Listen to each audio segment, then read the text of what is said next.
Can everyone hear, folks? Hi, Steve. I can hear you. Good. How are you? I'm good. How are you? I'm starting to Excellent, get my thanks. voice back, so I think we're going to be good. Perfect. Anson, did you want to say something, or you just want to listen, or what? No, I'm just going to listen. Okay. Yeah. Kristen, did you or not? No, I'm just on for camaraderie and to learn and support. Okay, gotcha. Hey, Britton. Hey, how's it going? Good. How are you? I'm good. Hi, Good. Britton. Hi, Julie. Should So we think? I Go didn't ahead, have Britton. anything planned to say, but I was, if you need help with answering questions or whatnot, especially with compliance stuff, let me know. I'm here to help. So Excellent. Appreciate that. Yeah, we do appreciate that. Thank you, Britton. Should we go ahead and let people in, you think, Julie? Yeah, it's 7 o'clock. Let's do it.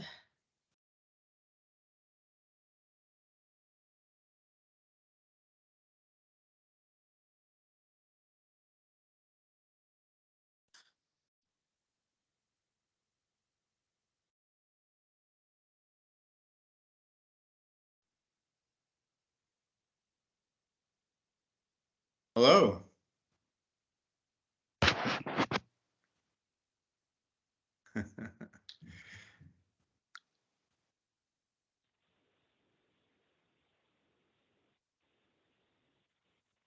Hi, everyone, and thanks so much for joining us. I'm just going to wait another minute or so just in case any other people are arriving, and then we'll get started, if that's okay. Okay, Steve, I'll be right back. Okay.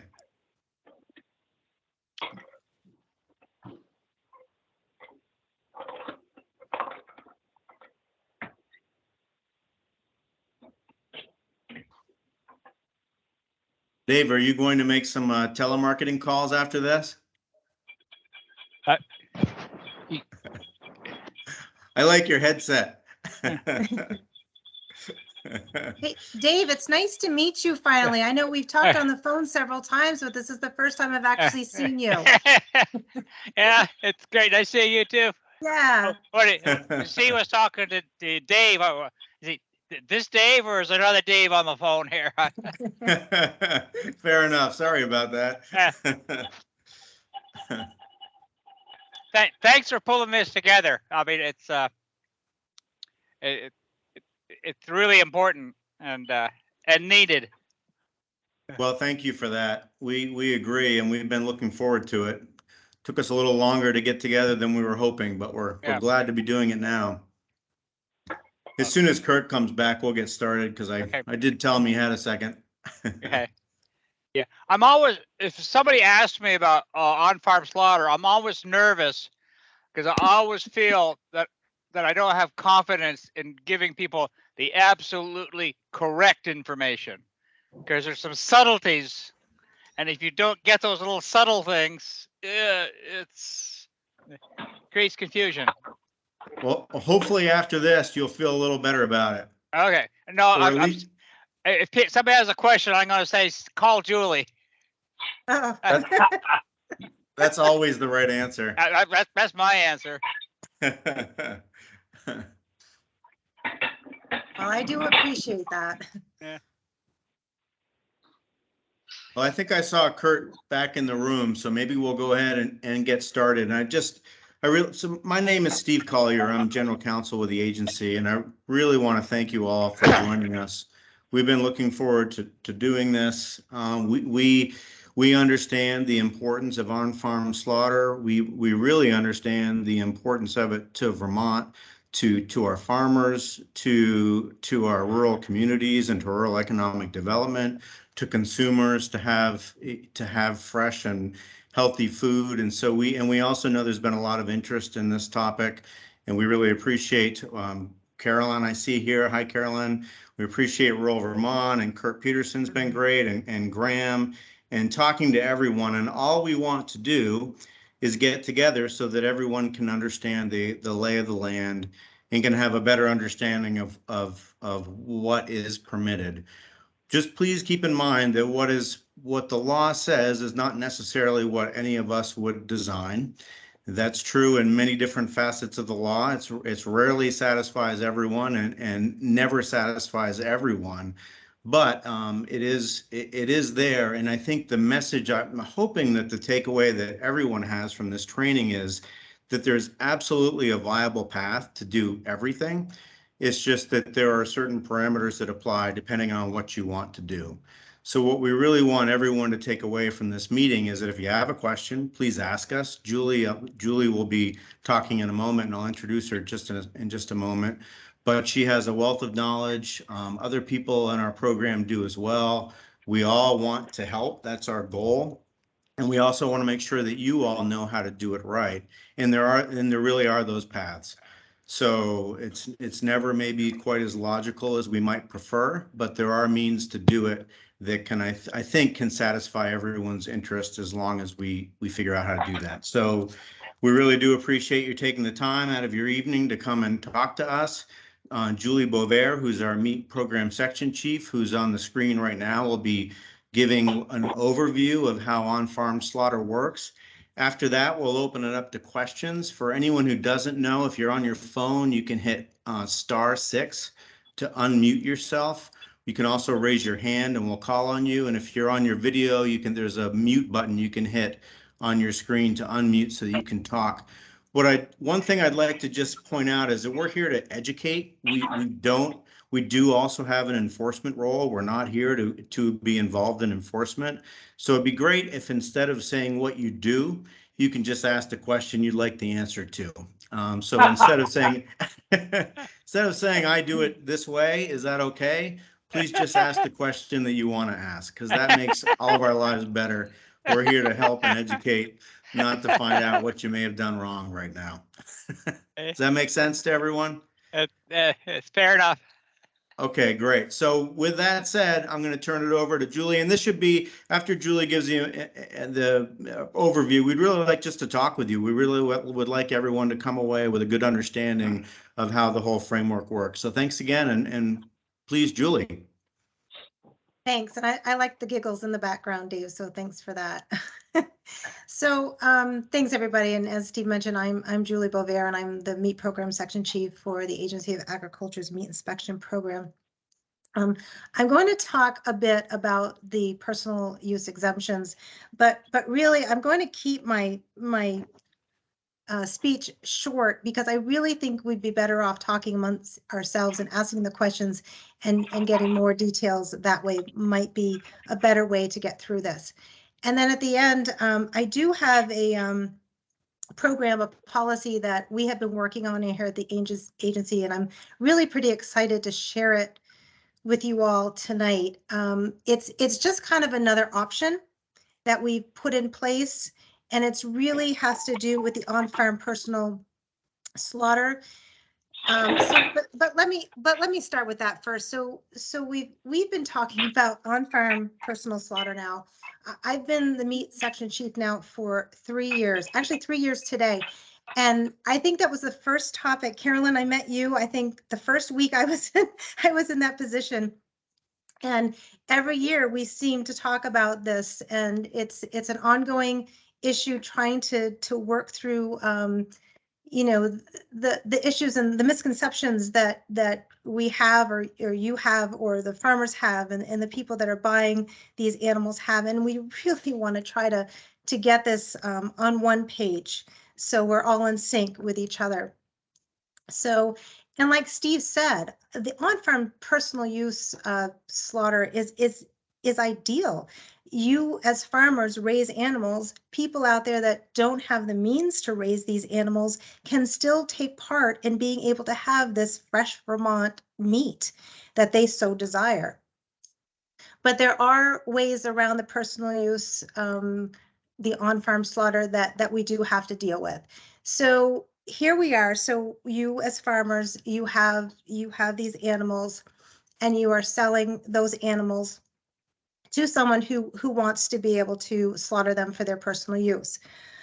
you make that transaction, you have sold that animal. So now that animal belongs to someone else. It no longer belongs to you as a farmer. However, you have arranged to allow them to slaughter that animal on your farm, which is fantastic. You have provided a space that is it's for, can be under sanitary conditions, and you allow them to go ahead and take that animal and slaughter it on your farm.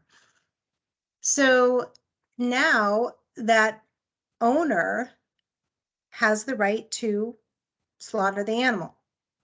Now, the great thing about Vermont is that in our statutes, we still have that itinerant slaughter, which is fantastic, because a lot of folks out there, they don't know how to slaughter an animal, nor do they want to slaughter the animal, nor do we want them to slaughter animal, because we want to make sure that animals is slaughtered humanely and under sanitary conditions. So we want to make sure that there is somebody that knows how to do this.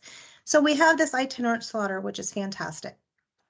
So the owner of this animal can hire now that itinerant slaughter to go to that farm, to your farms, and slaughter that animal for their own personal use. But the one thing that, and this has come up and we've heard so much about this, is that because this is still personal use, that owner still technically needs to be there. There's no regulations, there's no inspection, there's no facility. It's really the owner now that can see that that animal has been slaughtered humanely and under sanitary conditions. No one else is there for the regulatory side of this. It's personal use, it's their animal, they should be there. And also, after that animal has been slaughtered, slaughtered, then there's the carcass to deal with. So at this point, that owner now will decide, okay, I'm going to take that carcass either to my home to further process, or I'm going to take it to a custom processor who is licensed with us to further process that animal into whatever cuts. Now this, I say owner, but it could be more than one owner that arranges this. Now, getting that carcass from the farm to a custom facility also takes sanitary practices. We do require that the animal is wrapped in a food grade plastic. It's put into a clean truck or vehicle. And the reason for the plastic is because we want to make sure that it stays clean on transport over to the custom processing facility or where it goes, after. If it's going to go and the owner is going to process it themselves, that's fine, they can do that. And it also is really important that it gets done in a timely manner. We want to make sure that the carcass is under refrigeration quickly, and it's out of the elements, and it's put into a cooler as quick as possible. So that is really kind of the gist about what I wanted to bring up about on-farm slaughter and the personal use exemption. And like I said, and what Steve said, it's a great, valuable thing to have as far as the farmer is concerned, as far as the owners are concerned, because the farmers can have these animals, and people can take advantage of that by buying that animal live and then processing it, slaughtering it then, or having the itinerant slaughterer come on board. There's been a lot of talk about the itinerant slaughterer coming to the actual farm and actually doing the slaughter without the owner there. And we've had some talks about that, and we've actually gone back to USDA. We've had conversations, and technically that to us, and USDA has kind of expressed the same, that this is more of a custom slaughter because the owner's not there. So the itinerant slaughter is just going and they're slaughtering these animals. They're bringing it to a custom facility for further processing. But when the owners are not there, that kind of takes away that personal use exemption because they're not there. They're not seeing that animal slaughtered. They're not witnessing the humane handling or the sanitary conditions. So that has been a really big topic that we have been through over and over. But after reading statutes, after reading the Federal Meat Inspections Act, after going through what USDA recommends and keeping our Equal To program, this is how we see how the on-farm slaughter personal use exemption should exist, with either the, having the owner slaughter that animal or hiring an itinerant slaughterer, but technically being there during that slaughter. Okay. We know that there are many people out there that just don't want to be there. They do not want to witness the slaughter. We also know that there's farmers concerned that they don't want all these people at their farm.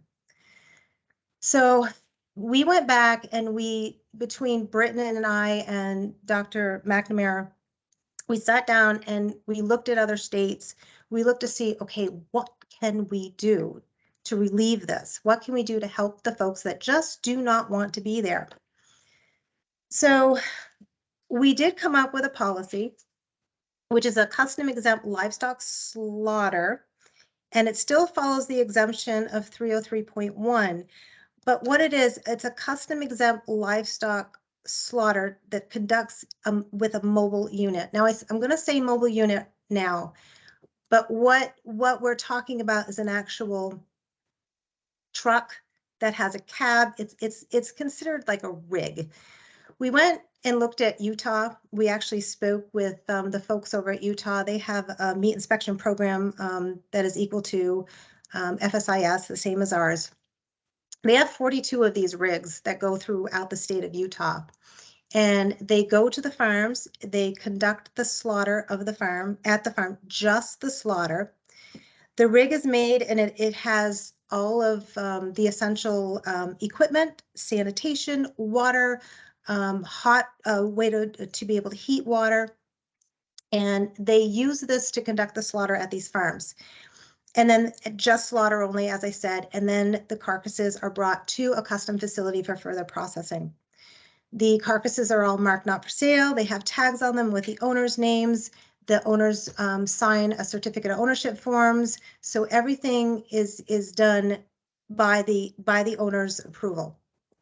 But this is kind of a nice idea, and like I said, it's just another option. It's for those folks that just do not want to be there, do not want to be a part of the slaughter. Now, a custom exempt mobile unit that would go to the farm would be licensed under our agency. So in order to be licensed, of course, we would go out and we would look at the rig, the mobile unit, and assure it meets all the requirements that we have listed in our policy. This custom mobile would also be under our regulations, so we would do uninspected or unannounced inspections. Now, because this is a rig and it is mobile and it will be driving all over to different farms throughout Vermont, we would of course have to get some kind of schedule from them so we would know whereabouts they would be.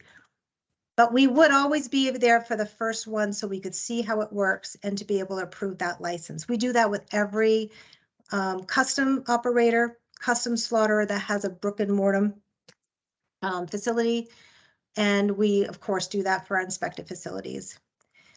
But I think this is pretty fascinating, and listening to the director of meat inspection in Utah and having many conversations with him. He has sent me some pictures of the rib. They come in all different sizes, and but we would not mandate what that custom slaughter had to do as far as the size of the unit, as long as it meant it had the sanitary requirements that we require. It had the hot and cold potable water that we require. You have to excuse me. I lost my voice a couple of days ago, so I'm drinking lots of tea. And it would have to also have clean walls. Everything in the unit or in this cab of that truck would need to have washable, floors, the walls, and everything would have to have sanitation, would have to have chemicals for sanitation. We do like to see 180-degree water when it comes to slaughter, but we realize that sometimes is not possible. So a cleaning agent would be necessary, a place to be able to submerge utensils so they were clean. We would have hygiene practices where we would ask the slaughterers to have white coats or clean coats and to change their coats whenever necessary, wash their hands whenever necessary, and to clean their equipment whenever necessary as they went through the slaughter. Now, the slaughter can be done outside. It does not have to be done actually in the unit. The unit would actually be based for the finished product to be put into that unit and then brought over to a custom facility of the owner's choice. Of course, we would have to think about pest control, and we would have to think about inclement weather. So if it's a really blustery day, we've got dirt, debris flying around, probably not a good idea to conduct slaughter on that day. The pest control would not only be for flies and rats, mice, it would also be for dogs and cats because we think about all the animals that might be on that farm. So in a nutshell, this is another option that we are working on, and I'm happy to speak with anybody that would like to further discuss this. I'm thinking a lot about the itinerant slaughterers, whether or not they're interested in maybe becoming licensed and becoming a licensed slaughterer. I know some of them already have rigs that they use to transport carcasses. So this might be a really good way to go forward. But again, another option for those folks that still want to partake in on-farm personal use, but don't want to be there, then they can have this custom slaughterer go to the farm and conduct that slaughter for them. The custom slaughter could even purchase that animal. They could act as an agent for that owner. And if a custom slaughter does go there, then that means that the numbers that the farmers have, the numbers that have to come into the agency of the animals that have been slaughtered would no longer, would not have to go through this policy because this would be conducted with the custom slaughter. They would be the ones that would have the production reports that would get sent to our agency, and we would keep that data. So that's what we're trying to propose. That's what we want to do going forward in our meat section, just for another option to help out with being able to have more people being able to have these animals slaughtered correctly. That's great, Okay. Julie. Oh, thank you so much, Julie. I just want to add just a quick little bit, if I might, before we open it up to all of your questions. I find all of this really confusing. So I need to try to keep it simple and just sort of look at some core principles for me to be able to really understand what all this means. And I think one of those is the whole point of the federal and the state law on meat safety is that you can't sell meat without it being inspected. So that's the whole point of the law, is that we're trying to have a safe food supply, and you're not allowed to sell meat without going through a state or a federally inspected facility. So if you keep that as the sort of, that's where everything kind of relates back to that. And there are some exemptions from that. There are some times that doesn't apply. The personal use exemption is really designed for a farmer raising the farmer's own animals and slaughtering those animals for their own family. That's where that whole exemption comes from. And so it's, if you raise your own animals, you can slaughter them and eat them, is basically what that means. That personal exemption has been expanded for the on-farm scenario, so that somebody who does not raise their own animals can purchase them and slaughter them as the owner. But the whole key to think about with the personal exemption is personal. It's the person who owns the animals, who's slaughtering the animals, who's taking possession of the meat, who's keeping the meat. And the whole idea there is it's the person who's assuming the risk. The person's not giving the meat to people outside their household. They're not selling the meat. They're taking responsibility for the meat themselves. And that's why it's outside of the requirement for inspection. So if you think about when Julie's talking about people don't want to slaughter their own animals, we understand that. It's just that the personal exemption was designed for people to be able to slaughter their own animals. And we are really fortunate in Vermont to have the itinerant slaughterer provision. That provision doesn't exist in federal law. I don't honestly think the federal government's very fond of it now, but they approved it several years ago. It's still part of our process. We're still allowed to do it. But even when an owner of an animal hires an itinerant slaughterer, they still have to be there to be the personal participation in the slaughter. So if you just think about the owner of the animal has to be involved in the slaughter, it starts to make sense. Maybe not what you want, but it starts to make sense in how the laws apply. The really cool thing that Julie was talking about is that works great for anybody who's willing to be part of that process.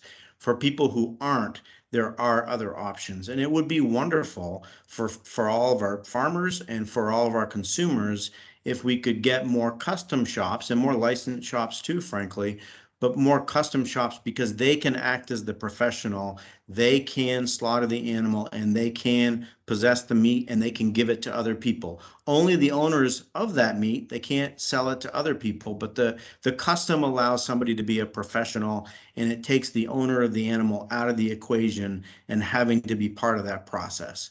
So if you can get to custom because there's extra safeguards, then you can use a professional without the owner having to be part of the process. And then there, of course, there's also inspection. I mean, we would love to have farms have a custom shop on their own farm. You know, you have a small slaughterhouse where they can actually benefit from those sales, but we understand that's not practical for everybody. And some farms could even have their own licensed facility if they were able to do it. So I guess the point is there's a range of options, and it's just knowing what those are and knowing how to get there. And I probably just made it more confusing instead of less, but that's how I roll. No, you didn't, Steve. And I thank you for doing that. And I was actually going to bring that up too as well. So farmers that do want to have a facility on their farm, it can be custom, but it also can be an inspected facility, which would be fantastic because owners or folks could have those animals slaughtered, processed right there on the farm. They can have some of that meat for themselves, and then they can also sell that meat. So, we have to think about the personal use, and it's only for personal use. It cannot be sold and it cannot be bartered. But in inspected facility, you can have both. You can have that meat for yourself, and you can also sell that meat. So no, thank you. You always say everything so much clearer, Steve. So thank you. Lawyers are never clear, Julie. Okay. Dave, it looks like you have a question. Do you know how to unmute yourself there? Dave Martin, sorry. There should be a little mic that you just hit with your cursor. There, I found it. There you go. You gotcha. We hear Uh, you. Okay. I always struggle to get my head around all these complicated issues, and just when I think I totally understand it, it turns out I don't quite. So, if a farmer owns a pig and he slaughters his pig himself, or has an itinerant slaughterer come, there's no hassle. No, it's not a big deal. If the farmer sells his pig to the neighbor next door, and the neighbor comes over and meets the itinerant slaughterer there, again, no big deal. It's the hang up is when the farmer sells that pig to Joe Blow in town and doesn't want to come out and deal with it, and that's when it gets complicated because the owner of the animal isn't there. That's what the hang up is. Under the personal use exemption, under on-farm slaughter, yes, that is Okay, correct. all right. I'm just trying to be sure. That's what I was thought. I just wanted to be sure I understood that. And do we have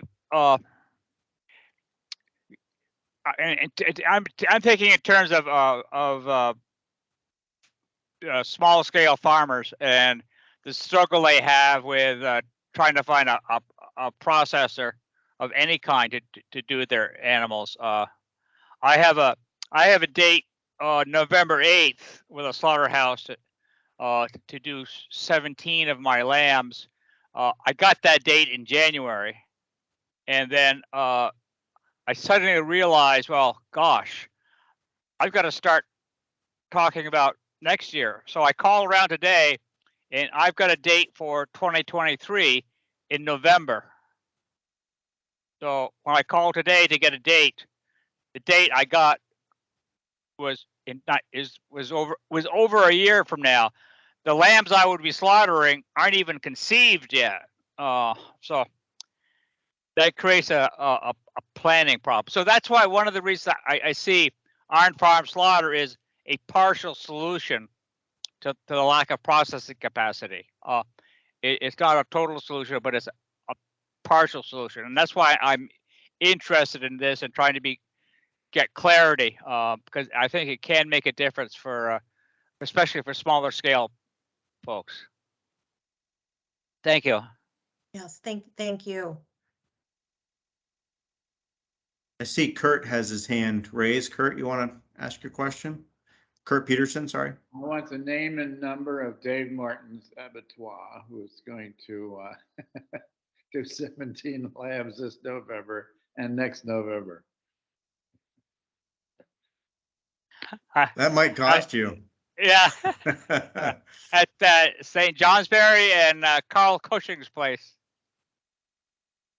Thanks. I'm on my way there now. See you guys Yeah. later. So actually, some things come to mind, and I'll try to be general. If I was, or if a person was confined to a wheelchair, or was aging, or just had difficulty transporting themselves anywhere, you might consider them a person protected by the ADA, Americans with Disabilities Act.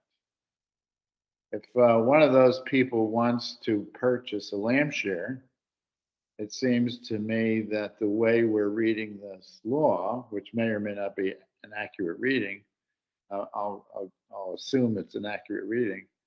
Aren't we actually discriminating against people who can't get to the farm to stand there and watch their animal be killed? That's a great. Yeah, it is a great question. I'm sorry, Steve, go ahead. Oh, that's okay. Thanks, Julie. It is a great question, Kurt. This is something we did talk to FSIS, the USDA federal branch that deals with the meat inspection about these types of issues, not specifically with the ADA, but with the personal participation.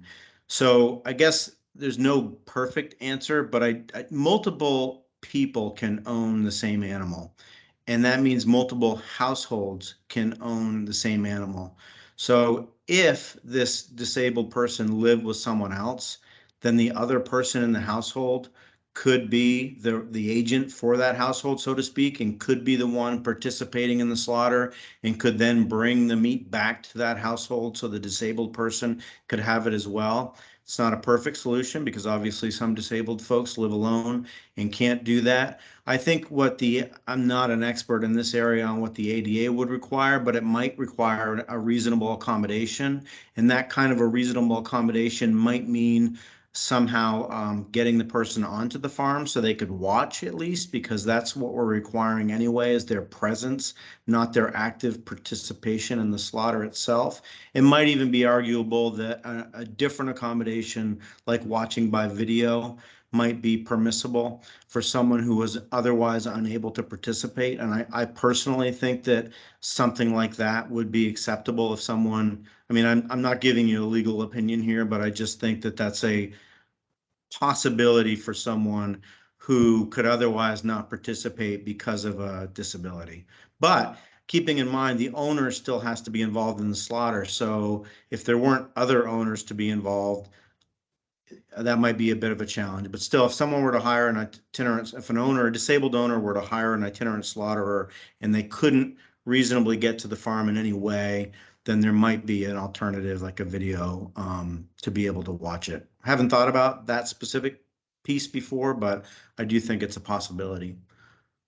Looks like we have several hands up here. Let me see if I can see who. If I could just add to that comment though, too, this is why we were hoping that the mobile slaughter would come into act on that situation. They would be able to go and take care of that animal, especially when somebody is living by themselves and they don't have the means to get out. They could have that custom operator go and slaughter that animal, bring it back to a custom facility and process it, and then they could actually deliver it to that actual person. So that is another option. Can I just ask you a question specifically about that, Julie? Sure. So in that case, taking the truck out of the picture, the actual equipment, the person who is the custom mobile slaughterer is acting as an agent in that case for the person who bought the land, let's say.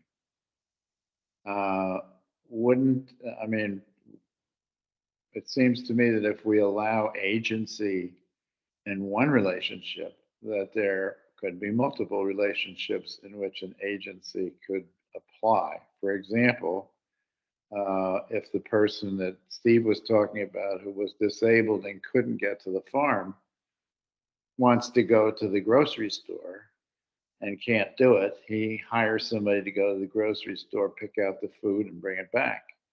And it seems to me that the disabled person could hire another person to go and be the witness and make sure that everything is done right at the slaughter of the lamb. Doesn't that sort of fit within what you're talking about? So if I can jump in, Julie, I'm sorry. Yeah, that's okay. Just absolutely with someone else in the household. I mean, I think that's the question that we posed when we're talking to FSIS. And if there is somebody else in the household, then that entire household can be covered by a single representative. Hiring I think to hire someone else to be your representative, it's not really envisioned by the personal exemption, just because the personal exemption means it's the owner of the animal, him or herself or themselves, who actually does the slaughter. So there may be a mechanism, and if someone pushed the ADA, I think all reasonable accommodations would have to be considered, and that's possibly one. I think with your other piece of your question, though, with Kurt, with the custom exemption, keep in mind that with custom, they are licensed individuals who are allowed to have possession of the meat. Normally, under the personal exemption, it's only the owner that can possess the meat. Under the custom exemption, the professional can possess the meat and then can take it from the owner if a processor, and can give it back to the owner. So the custom shop actually has the right to have sole possession of the meat in between when receiving it and giving it back to the owner. So Julie, I don't know if you wanted to add to that, and I see there's No, fine. I see other hands up too, so that's fine. I think Hogan Senate has a question who hasn't asked one yet. Hello, can you hear me all right? Yes. Hi, Hogan. Hi, Julie. Stephen, thank you for hosting this event. This has been very informative so far, and I appreciate everyone taking the time here. My name's Hogan Senate. I am the plant manager for Higley Hill Processing, which is a USDA slaughter and processing facility in Wilmington, Vermont, so in the southern part of the state. And we also do hold our custom license as well. So the whole concept of on-farm slaughter and the ability to help some of these smaller processors producers in the area is very appealing to us. And I have a couple questions that I wanted to pose to Stephen and Julie, and I apologize, I was a little late to the meeting, but is it specifically about the slaughter process? If you're the actual cutting of the animal, that can be done by the producer or the shareholders of the animal, or does that have to be done by the itinerant slaughterer when we're talking about this? Are you talking about the actual slaughter or the processing? I'm So- asking, so- yeah, it's clarity on both, basically. So for the slaughter, if it's under personal use, on the on-farm slaughter personal use, then the slaughter is conducted by the owner of that animal, or the owner may hire an itinerant slaughterer. But in order to keep it within that personal use, they need to technically be at the farm during the slaughter. Correct. Okay. And what So- about the fabrication of the animal I- or I'm the sorry, say that again? processing? The So when the fabrication, the so the processing of- fabrication, the processing, so that at that point, that animal carcass can be brought to a custom facility such as yours and be processed under custom exempt. But It if cannot the- be, it cannot be processed under inspection because it's been slaughtered under personal use. Correct. But if so, I'm also, I guess, asking this question as a shepherd in southern Vermont as well. I graze, 50 sheep in Pownell, Vermont. And if I were to have the means to store a carcass, fabricate a carcass, cut steaks, grind, package, could that all be done on farm as well under these various acts? No, then- so that has to be done under custom exempt. You have to have a custom license, or you can do it in an inspected facility. So if- anytime, if it's your animal and you're slaughtering your own animal and then you're bringing it back to your own facility just for yourself, then yes, you can process that yourself. It's yours. It's your personal use. It's your animal. You slaughtered that animal, you brought it back, you're processing your own animal. That is acceptable. But it could not be sold to shareholders prior to death. Okay, so all the owners of that animal are buying that animal live, and when that animal is processed, all the owners are present at that time. And then the carcass is brought, I mean, if it's a beef and it's cut in quarters and it's separated 4 ways, they can take the carcass and the quarter of the carcass and take it their separate ways. If it's a sheep, as you said, and if it's going back to be fabricated, then it needs to be done under a custom or a licensed, facility. Okay. All Yeah. right. That answers my question, Julie. And Okay. I guess in order for me to be a farmer, let's say, and want to participate into this entire process, I would have to have a custom exempt facility on my farm. If I wanted to keep it all on farm, in order to bring this to market, I would have to keep everything under one roof, if you will, and have a custom certified facility on my farm, basically. That is correct, but you did say something about going to market. And so Well, just know that the animal cannot be sold or bartered if it's done under custom exempt. Understood. Okay. Yep. Okay. That, Okay, right, sorry, that- Hogan, I just heard that one little phrase. no, yeah, that does make sense. Well, I guess from a Higley Hill processing perspective, what I'm really kind of interested in as well is trying to expand into some sort of educational aspect as well, and empowerment of the farmer as being a mobile slaughter, humane handling, process that then ideally it would be great to have a cutting seminar on farm as well under appropriate, regulations and things of that nature to produce, safe for human consumption food. But I'm just trying to see how we can empower the farmers in the area with the skill sets that butchers have to kind of take their operations to the next level. So I appreciate the clarity, Julie and Steve, on both of the questions that I raised. And I don't mean to take up much time to other hands that are raised, but I just was kind of seeing it from different levels and just was looking for a little bit of clarity. Well, Hogan, I just thank you so much. And if we have an agricultural development division that is very interested in trying to promote capacity, as is Julie in our meat program section. But if you are interested in doing trainings, please talk to us or talk to Abby Willard, who's the director of our agricultural development division. We'd be happy to try to help you coordinate that or get the message out or do what we could, because we recognize there's capacity issues, and we agree with you. The more people who are equipped to do this, the better off we'll all be. Yeah, absolutely. I'll share my contact information maybe in the chat here if anybody on this call wants to reach out and discuss anything, because I think this is just a unique opportunity that Vermont has at a lot of different levels, and I just am appreciative of everyone's input on this call. Thank you. Thank you. Thank Hogan. you. Dave Martin, your hand is up. Is that an old hand, or did you want to ask a question? You're muted, Dave, so you have to hit that little microphone. Sorry. That's an old hand. I'm interested. I just wanted to ask a quick question. Dave has knocked it out of my head here for a second.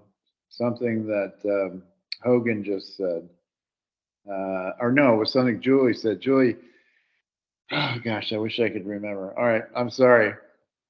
Count me out for all. You can come back when you remember. Maybe. Carolyn, it looks like Carolyn has a question.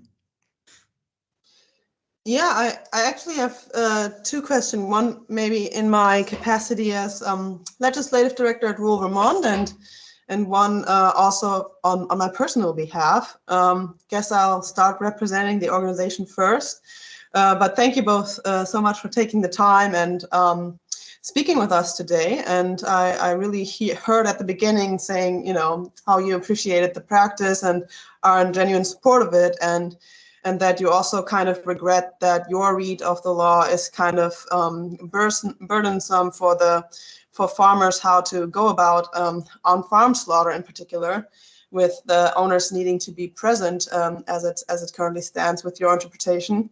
So with that said, I mean, I appreciate the comparison with Utah and the opportunity there to have these rigs that can be rented.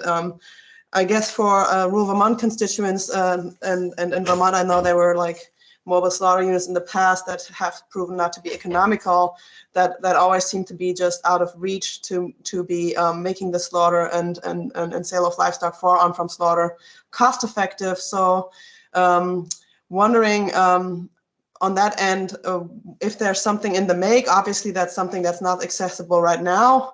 Similarly, custom slaughter facilities are oftentimes not accessible. I don't know if you shared earlier that there were, in a different context, that there were actually many more custom slaughter facilities going online. And I wonder if any one of those are actually on farm, a custom slaughter facility.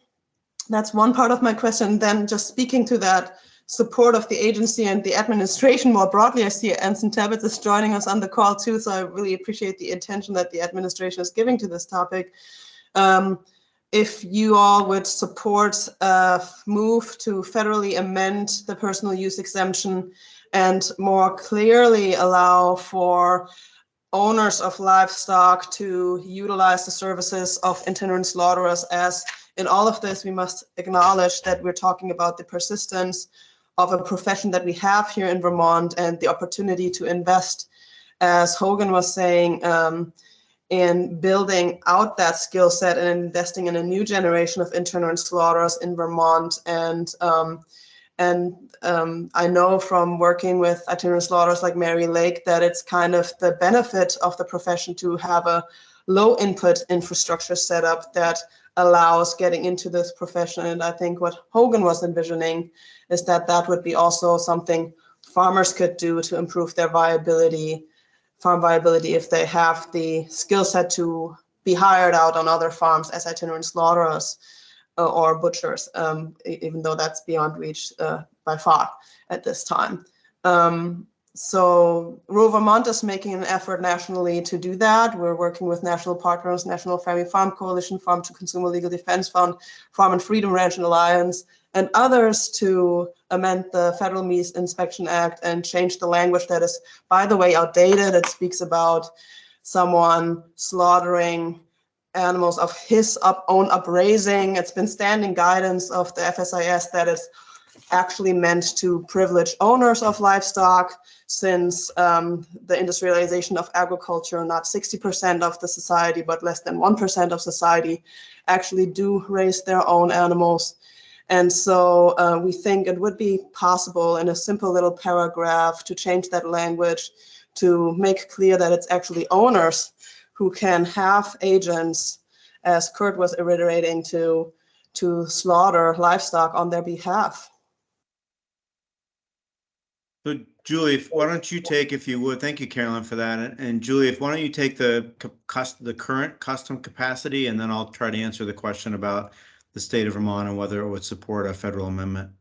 Sure. So we have really grown our custom processing facilities throughout Vermont in the last couple of years. You know, when COVID hit and the pandemic was, you know, people were staying home and trying to find ways that they could make a living and they could get still, you know, the farm fresh meat. We went from 28 custom processors to now 42 in those 2 years, and they were still growing.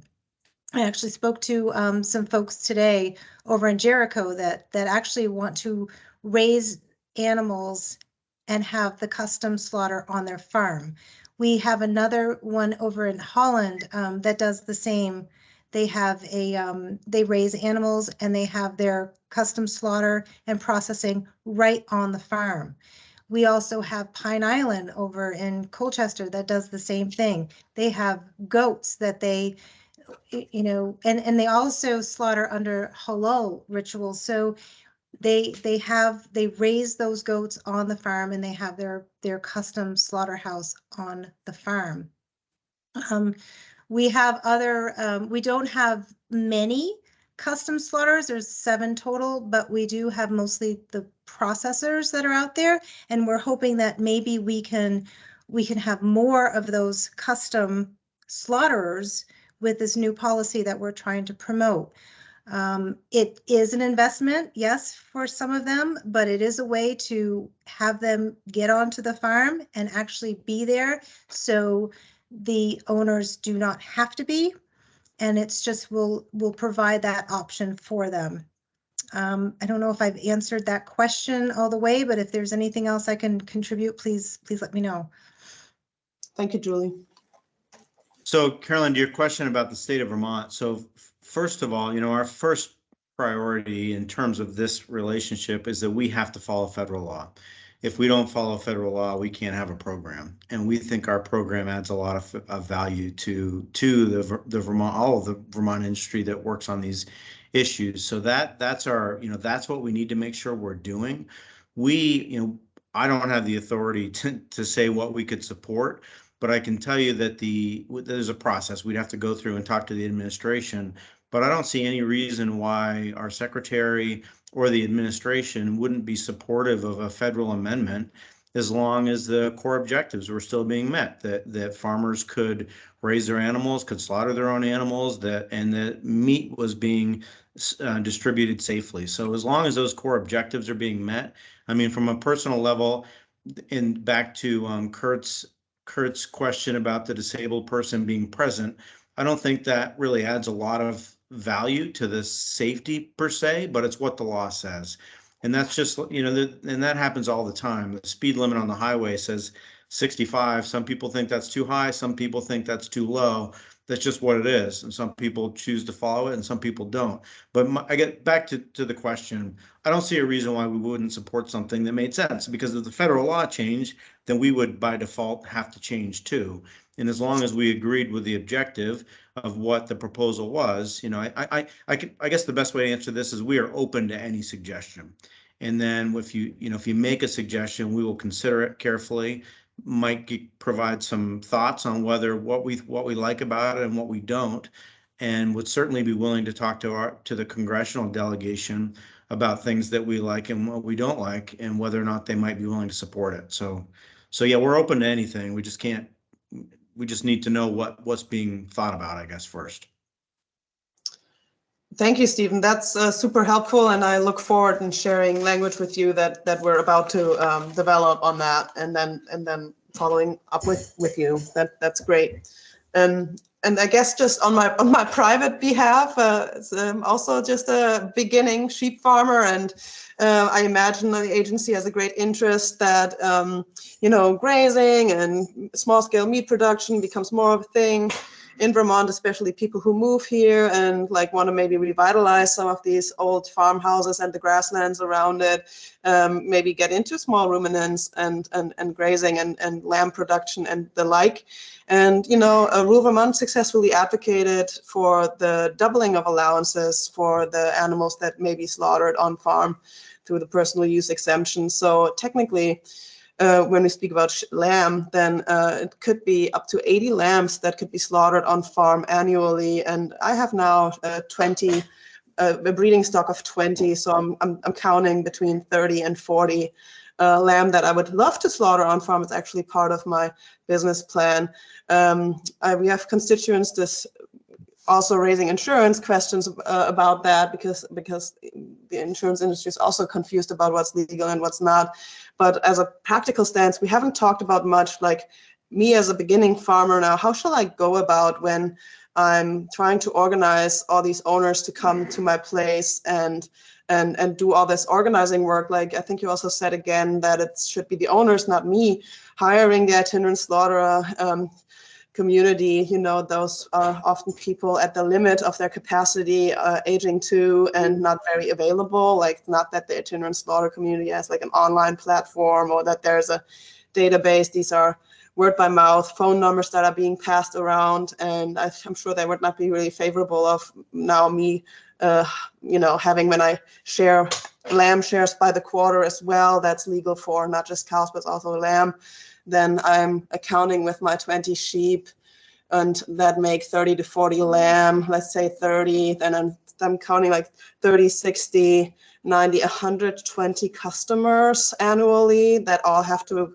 hire the same itinerant slaughter. I'm wondering, like, how am I supposed to do this when I want to organize my business plan around on-farm slaughter while there's maybe not a mobile slaughter unit available for me yet? I can try, Julie, and then you can jump in if you want. But I think, Carolyn, I mean, I don't have any magic bullet, but I think you're right that it is supposed to be the owners of the animals that are contacting the itinerant slaughterer.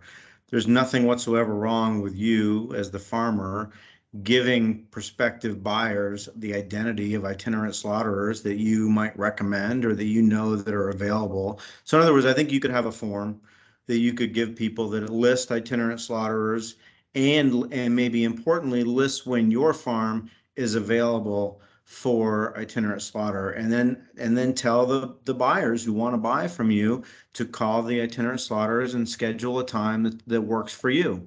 And they can also call you back, and there's nothing wrong with them asking you if a date doesn't work or if you can adjust your schedule. The only reason you can't be involved in the itinerant slaughterer piece is that because you're the owner and you're selling them to someone new, if you are maintaining a role in the slaughter of the animal, then I think the issue is that you're still the owner. And if you're still the owner, then you start to be selling meat instead of selling animals. So that's the whole reason for this line, is that and you can do what you're talking about and actually still be an owner if you're custom. If you got to the place where you were custom, you could actually have other people buy your sheep and you could mutually own them and you could give them up. But as long as you're talking about the personal exemption, then the farmer themselves, all they can offer is a place to do it and a disposal of the carcass. They can't be involved in the slaughter at all, because then they're really still arguably owning the animals instead of having sold them, if that makes any sense. I guess just as a follow-up, and I see others have questions too, that I don't want to take too much time, but I was envisioning I'm one of the owners and remain ownership of some of the lamb. I think, So, go ahead, Julie, if you want. so Yeah. Carolyn, so you're saying that you would be one of the owner and sharing the other part of that lamb with somebody else? I would be producer of the lamb and owner at the same time. So let's say of the 30 to 40 lamb that I would be able to sell, I wouldn't sell all of them to other owners, but have an itinerant slaughterer come and slaughter on my personal use behalf, Okay. as well as of the owners of the lambs that I have sold in my immediate neighboring community, as well as the broader community. Okay, so the itinerant slaughter on your behalf would be slaughtering the animals that you chose to keep for yourself, for your own personal use. So you would be there while the itinerant slaughter, of course, was conducting that slaughter activity for your personal use. And then you're saying the itinerant slaughter would also be there to conduct the slaughter for the other lambs that you sold live to other people. And then those other people that you sold them to, because it belongs to them, they would be hiring that itinerant slaughter and they would be there as well on the farm while that was being slaughtered, while the lambs were being slaughtered. I guess I don't understand why I can't, in Kurt's example of the disabled person needing an agent to be there for them, I guess it's hard for me to understand why I can't be that agent in that case that Because hires. they don't belong to you. Those animals no longer belong to you. You've Some already of them sold them live. Some of them do. And the ones that belong to you, you're there for them. You're there to have those lambs slaughtered by that itinerant slaughterer. Those lambs belong to you. Yeah, come back to personal, Caroline. It's who's the owner. And, So and the- if I were only to keep a quarter of a single lamb and, hire the one be the one who hires for the other 3 owners of that same lamb, that would be though possible. I'm That just would gonna- have to go, that would seem to have to go under a custom exempt. It's for you to own part of that lamb and then the itinerant slaughter coming up to slaughter. Well, I take that back. So if it's your personal use, it's your personal use for that lamb. You're sharing it with other folks. So I would say that would be more of a custom slaughter. It'd be more of someone else taking that lamb and slaughtering it and processing it for you and those other people. Steve? No, sorry. Sorry, Julie. I was just trying to indicate to Erica that we'll call on her Oh, in just a second. Sorry. Okay. Sorry. Well, thank you, Brooke. I guess I yield back here. I'm going to retain the ownership of the livers. I liked Carolyn's original question, and then we lost track of it as there were some amendments to the question raised. Could you go back to the original question without any, we won't say anything else, and just say, say I have 10 lambs. I want 2 of them I've raised them. I've sold 8 of them. Those 8 buyers are coming to my farm. I own 2 of the lambs. I've hired the itinerant slaughterer to come slaughter my 2 lambs. The 8 other owners have hired the itinerant slaughterer to come.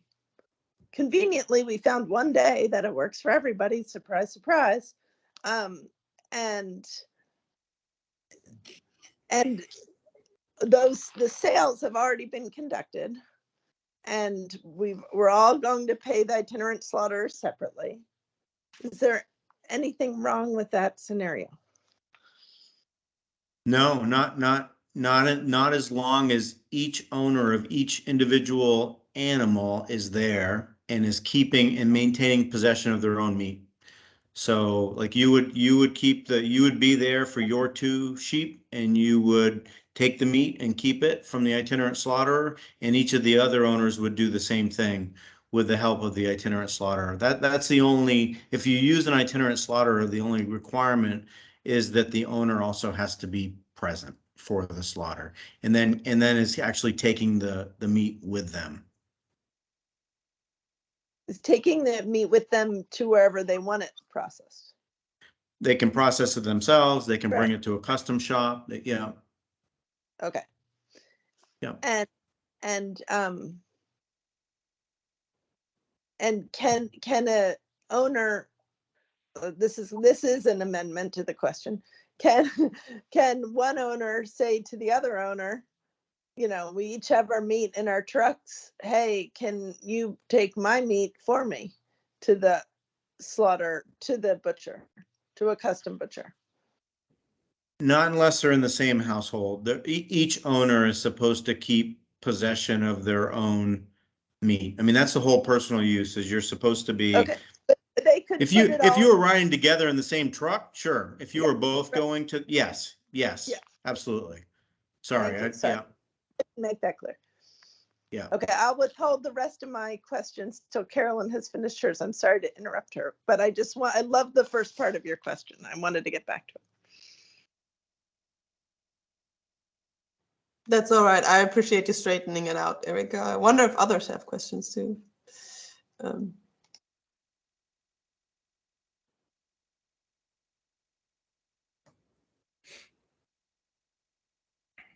Kurt, did you remember your Yeah. question?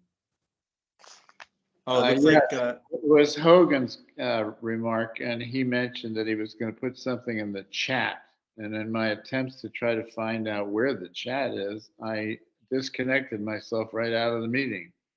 So you tell me a way to get the chat without disconnecting myself. there should be a little bubble at the top of your screen that says chat.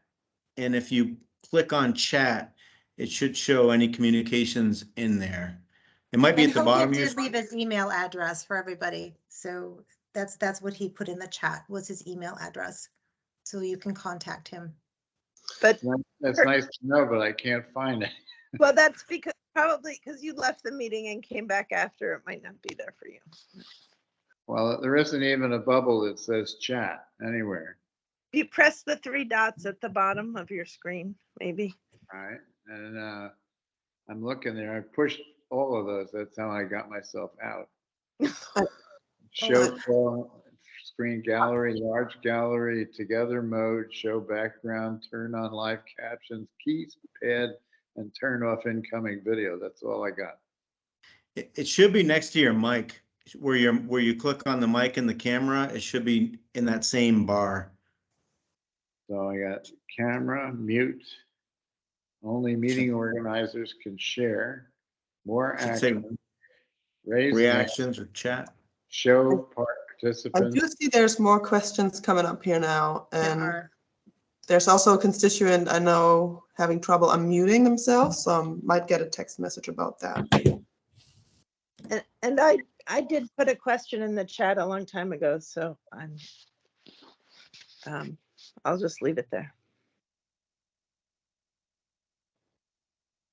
Erica, do you want to ask it while you have the mic? And then I think Evan and Emily have a question, and then maybe Dave Martin has another one.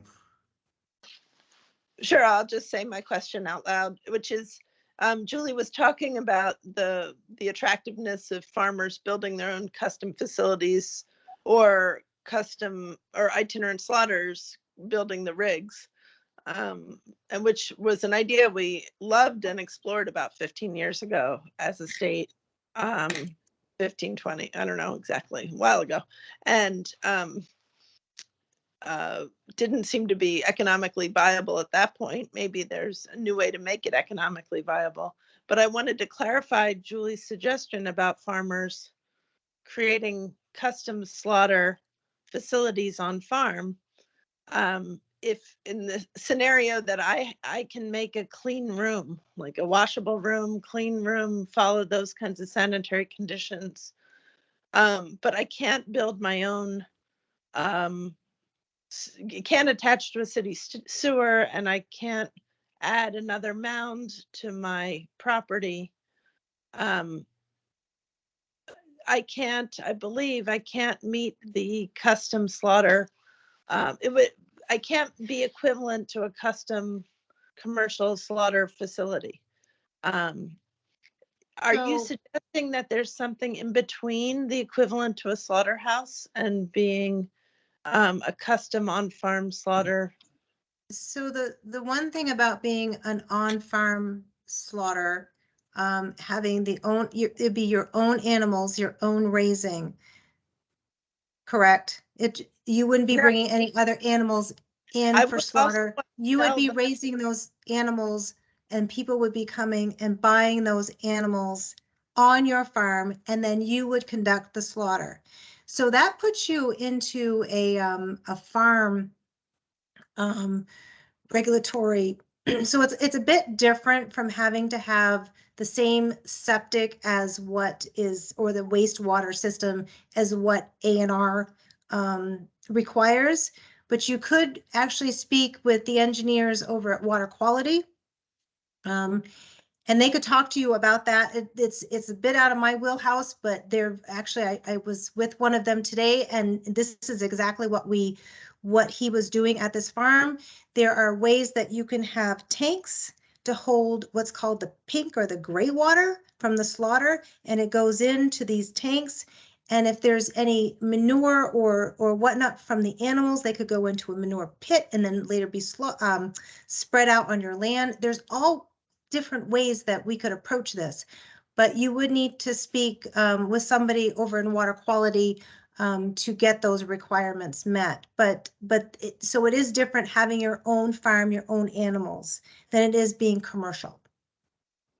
But still Okay. with allowing me to sell those animals live prior to slaughter, but then having them they could be slaughtered on the farm. Yes, exactly. Can you say the name of that category one more time? This would be the custom exempt. But so you'd be, it would be on, but it's a different than a it's, commercial. it is different than a commercial because it's your farm, it's your animal. So when you have animals and you're raising animals and you're having at least, it's 51% of your animals that are slaughtered on that farm makes it more of a farm and not commercial. So that's why so that's why there are different regulations. But again, I would have you speak to the folks over in water quality. They would be able to direct you in the right direction on that. Thank you so much. You're And welcome. Erica, was Rob Achilles who you were talking to? Yes, that's who I was with today, and that's exactly what we were going through, was having these tanks that were put underneath the ground, but they were up a bit and they had a sensor on them. So once they got filled, the sensor went off, and then you were able to drain that. And then, at the times of the year when that's able to be spread out on the farm. So he's a really good contact person to speak to about this. Thanks so much. You're welcome. Evan and Emily, did you have a question? Yeah, can you hear me? Yes. Yeah. So- Okay. Well, yeah, I had a couple questions. One kind of spurring off of what Erica just said. For that custom exempt option, does the slaughter have to be inside or can it be outside? So when we were talking about the mobile unit, that slaughter can be done outside. Okay. It's done under sanitary conditions, of course, but yes, that can be done outside, and then the carcass is put into the actual rig, which is enclosed, to be able to transport that carcass under sanitary conditions to a custom exempt processor. But if you have the facility on your own farm and you're under that custom exempt on farm option with your own cutting room. So the custom slaughterhouses that we have, which is the brick and mortar slaughterhouses, they are all conducted inside. The animal can be done or humanely put down outside, and then can be hoisted and bled out and then brought into the facility for skinning and evisceration. Okay. And would the water handling needs for that facility sound a lot like a grade A dairy? Would that be comparable? So you're talking about the potable water that's being used, or are we talking about the gray water? The The wastewater, gray wastewater. water. So that again, I would reach out to water quality, reach out to Rob Achilles on that. And it very well could be. I know he's done a lot of work with dairy farms. Okay. And my last question is, Stephen had mentioned that you could have multiple owners of an animal. Is that out of the household or within the household? Can you have, multiple owners from different households, I guess would be the question. That's a great question, and yes, you can. So a farmer can raise an animal and sell it to multiple people from different households. The caveat is that at least one person from each of those households needs to be present for the slaughter, even if they hire itinerant slaughterer. So yes, you can have multiple owners, but you still have to be present for the slaughter. If you have multiple owners, each owner needs to be present, or at least someone from each household has to be present. Okay. Thank you. Thank you. Dave Martin, I think that's a new hand, right? You're muted, Dave, if you hit the little microphone. You're on mute, Dave. Wait, am I on? Yes, yes. Yeah, going back and forth. All right, damn. Couple questions. Earlier, Julie was talking, and I heard her mention custom slaughter and custom processing. Custom slaughterers and custom processing. Are those two different entities? That's correct. That's correct. So with the agency, if you had a custom slaughter and a custom processing, that would be 2 licenses. Okay. So when you say there's 42 custom facilities, are those facilities either slaughter facilities or processing facilities? They could be both. Okay. Most of them are processing facilities. Okay. So a processing facility is just something I bring in my carcass and they cut and wrap it. Yes. And a custom slaughter facility is a building where they just kill, and then the animal would have to be taken to somewhere to be processed. So a custom slaughterhouse can do both. So they can bring the animal, they can slaughter the animal and then bring it into the processing facility. What I was talking about earlier with these custom mobile rigs that would only be used for slaughter, but they would have the inside would have a storage to be able to put the carcasses in and then transport them to a custom facility. So a custom facility would just do the cutting and wrapping. Yes, the custom processor. Okay. Yes. And a custom slaughterhouse does both the killing and processing. Okay. Correct. All right. Okay. Now my second question was with the Sheep and Goat Association. You sent us a list of all the USDA slaughterhouses and custom processors, and we're working with somebody who is going to be contacting all of them to find out what they do in terms of sheep. Do they accept sheep or small ruminants? What's their waiting list? How much do they charge? What's their packaging look like? All that information. The other aspect we wanted to be able to gather is a list of the itinerant slaughterers. Is there such a list? No. Okay. There's not. That was my understanding. I just thought, so. It's because we don't regulate them, we don't license them, and so we don't have any data for them. Okay. Does that list exist anywhere? I mean, other than. I don't know. Carolyn, Okay. you might know this answer. Is there Yeah, a I list? know it's a little bit of a pain. I know there were efforts made by the Grass Farmers Association to assemble a list as well just last year. Without success, I must say. Rural Vermont does have an internal list where we have itinerant slaughterers that allowed us to refer individual inquiries to, but we're not permitted to publicize that list because most people don't look for more customers, but are more than at limit. Okay. All right. I was getting the feeling that that there was not a list and it was kind of circumspect, I guess is the word. All right, so if rural Vermont and the Sheep and Goat Association want to work together to try to put some sort of list together, because I think that would be a real service to my members, if they want to do this. If they can't find the name of an itinerant slaughterer,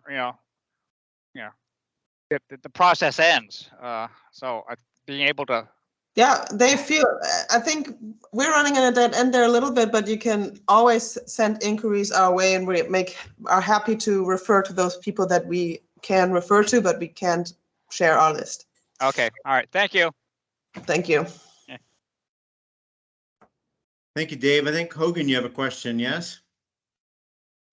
Yeah, just to follow up a little bit on Dave's question, is there any type of application process for these itinerant slaughterers, or like, is there any type of, I don't want to call it regulatory, or what, are there any guidelines that you have, I'm just curious about that question. And also, Julie, after the slaughter process has been completed, that carcass has to transported uneviscerated skin on to the custom processor for further processing.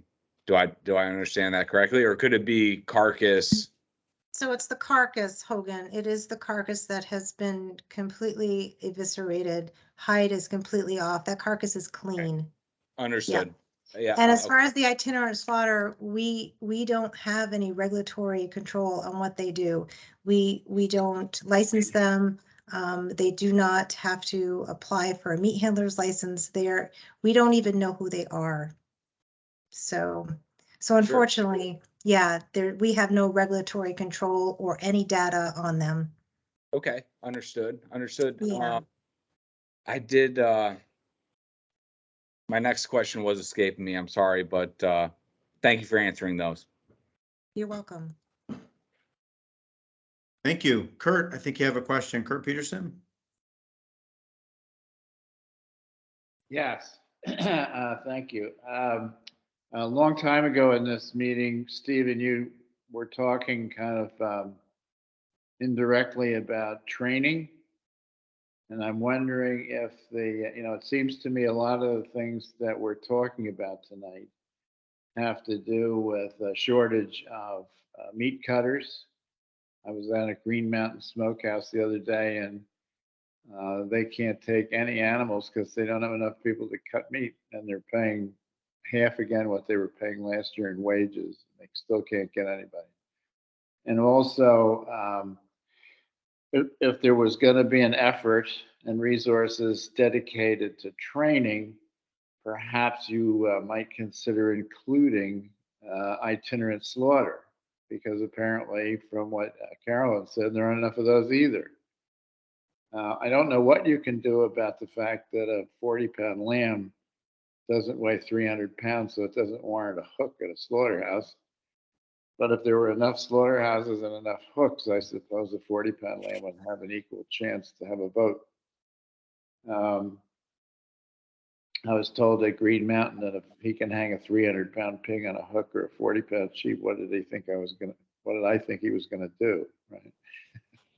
So I just wonder if there's any organized effort being put into creating the solution to this problem. I would be perfectly happy, not totally happy because I prefer on-farm slaughter system, but I would be perfectly happy to take my live lambs to a place where they would slaughter and process the meat, as long as they cut off the skins nicely, which is another skill that somebody needs to train people to do. So very important question, Kurt, and we certainly understand the problem. We have requested funding for it. I suspect that will be likely to happen again. There's working lands grants. There's also other avenues to try to build out our capacity. But I'm not aware of any known plan to definitively address the problem. I believe that VTC was, I don't know if they still are training meat cutters or not, but I know that there was support for that endeavor. Do you know, Carolyn, are they doing it now? VTC?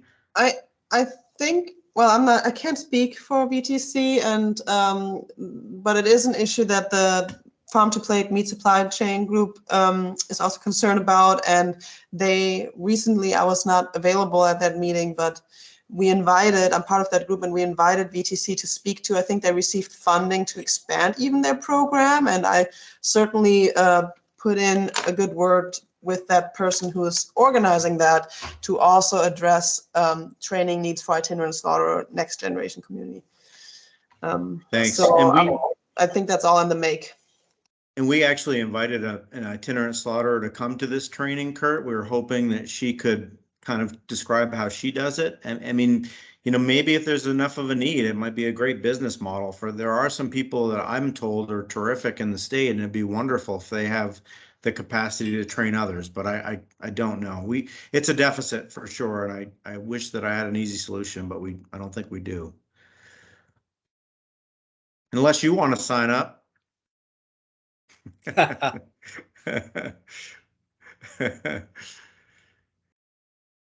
Dave, did you have another question? I'm good. Okay. I'm wondering if, we're always looking for people to fill jobs, and Florida and Texas are flying immigrants everywhere but here. I wonder if we could put up a big sign in the sky or something that says, "Send us your meat cutters from Argentina." Maybe right in Martha's Vineyard. Yeah, well.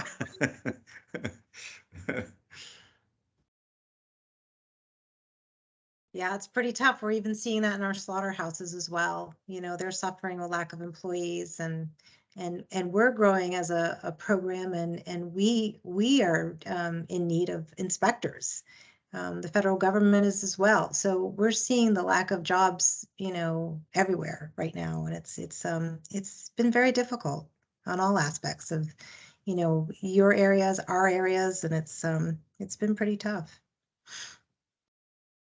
We're lucky farmers don't give up. Yes. I wonder, do you know, like on average, what in a meat cutting position or slaughter position, what people make? I think it varies, but I did have the opportunity to be told about one slaughterhouse, and I can't say what, but I do know that they are paying upward to $25 an hour. And that's with benefits. Now, I don't know if every slaughterhouse does that. That was a big thing that we talked about, oh gosh, months Hogan ago. has a comment on that too. It's just being, working in a slaughterhouse is extremely a difficult job. So they need to make it, enticing for them. They need to be able to pay them good wages, give them good benefits. Yeah, let's hear from Hogan. I think he might be able to share, maybe give a plug for. Hogan, I didn't see your, I'm sorry, Hogan. Hogan, is your hand up? Oh, I thought it was. Nope. He's on silent. Sorry, I was muted there, I think. I apologize. I guess I will make a couple comments on this, as far as the butcher workforce right now, I guess you could call it, in the area. We're a relatively new operation, and it's certainly a lack in employee availability, things of that nature. But I think if that's across all industries right now. Like, I'm not just going to pigeonhole butchers, but I think what is important is that the skill set of the butcher is slowly leaving our communities, and the classes that VTC and all those things that people are doing to kind of preserve that skill set is extremely important to what we're trying to do at a federal level, at a state level, at, on the on-farm level. The overall skill set of butchery is extremely important to some of the values that we carry at Higley Hill. So we're a really small staff at 6 butchers.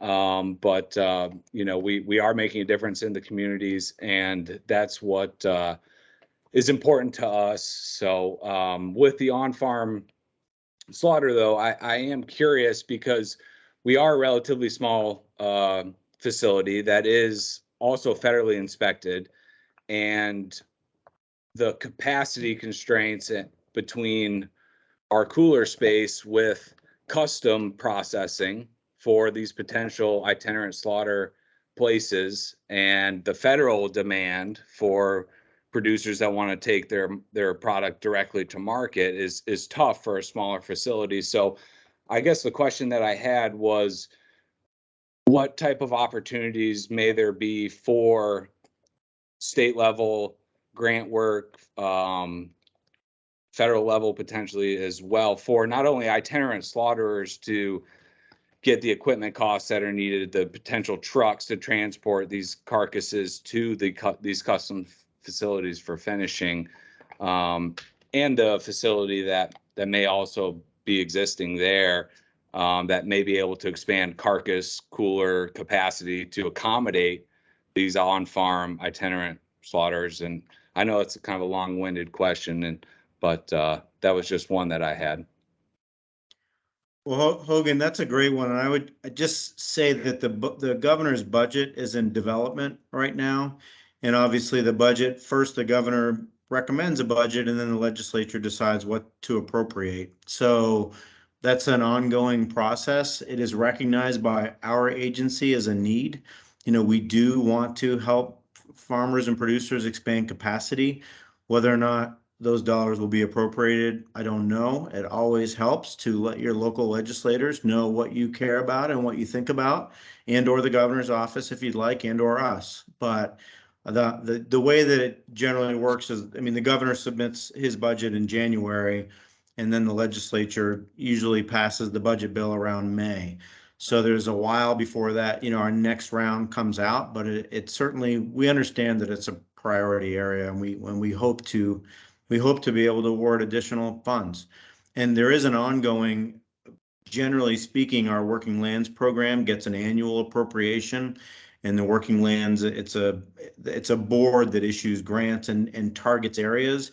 They have targeted money toward meat processing and slaughter on some level, and I suspect they will continue to do that, but it's never enough money to meet all of the demand for all of the various forms of demand. So, but you can certainly keep your eye on our website. We post the pending grant proposals for working lands, and so that is something that you can keep your eye on as well. Yeah, I really appreciate that feedback, Steve, and we'll pursue those. I think what's just interesting about the on-farm is that you can think of the slaughter and the processing of the whole process and the overall as two different entities that have almost two different businesses working with one another, right? And if there's any way for the custom exempt processors at this time to help accommodate this on-farm slaughter movement that it feels like that we're potentially trying to make, it's just great to know about those resources. So it would be interesting to potentially have language about the farmer potentially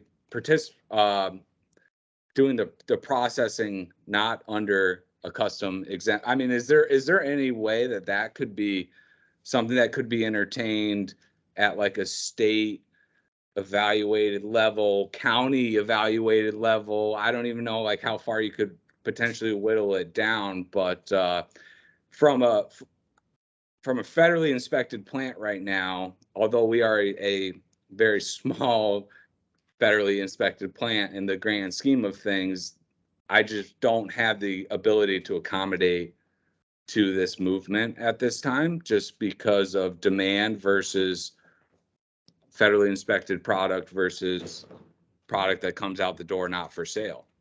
You know, what under that custom label. So it's just an interesting thing that we're in. And so by pursuing working lands grants and things of that nature, it gives the processor the ability to potentially expand to accommodate to these types of things, and look forward to certainly trying to help and do that, because I think it is just a very, very important thing of what this small state can prove as a model. So thanks, Steve. No, thank you, Hogan, and we agree with you. I mean, ideally, we would love to see some itinerant slaughterers become custom processors, some farmers become custom processors. If they have success there, morph into being a state or a federally inspected facility. So there, there is a path, but also it's always resource driven. And we understand that the smaller the business, the smaller the farm, the more challenging that can be. So, but I think we really appreciate everyone joining us. I think this has been a terrific discussion. We're happy to take any last questions that there might be, and I'd love to have Julie be able to say goodbye to everyone too, because we really appreciate your interest, and we, Julie is just wonderful. She wants this business to be successful in Vermont. She is willing to talk to people. She wants there to be more custom shops. She wants people to know how to do this appropriately. We all do.